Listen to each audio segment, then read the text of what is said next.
सेतु प्रकाशन समूह की नई आमद। रचना प्रक्रिया के पड़ाव। लेखक देवेंद्र राज अंकुर।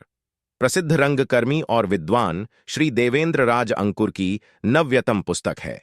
रंगमंच को मुख्यतः और प्राथमिक रूप से नाटकों के मंचन से संदर्भित माना गया है। नाटकों और एकांकियों की सफलता का एक आधार उनके मंचन की अनुकूलता भी है। इसके अतिरिक्त महाकाव्यों के मंचन की भी सुदीर्घ और समृद्ध परंपरा भारत में रही है। परंतु प्रस्तुत पुस्तक का संदर्भ कहानी के रंगमंच से है। कहानी का रंगमंच नामक पुस्तक इस संदर्भ की पहली व्यवस्थित पुस्तक थी, जिसका संपादन महेश आनंद ने किया था। इसके बावजूद यह पुस्तक उस पुस्तक से कई मायनों में विशिष्ट है।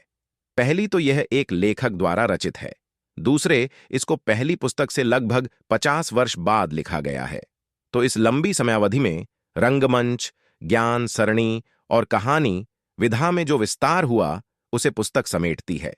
प्रस्तुत पुस्तक को 6 हिस्सों में बांटा गया है: प्रस्तुति, विचार, प्रक्रिया, संवाद, दृश्यालेख और कथा सूची। यह बंटवारा अध्ययन की सुविधा के लिए तो है ही, साथ ही यह रचनाकार की उस दृष्टि का महत्तम समापवर्तक भी है जिससे वह चीजों को देखता, जांचता है। यह पुस्तक आप विशेष छूट के साथ setuprakasan.com से ऑर्डर कर सकते हैं या स्क्रीन पर दिए हुए नंबर पर व्हाट्सएप करें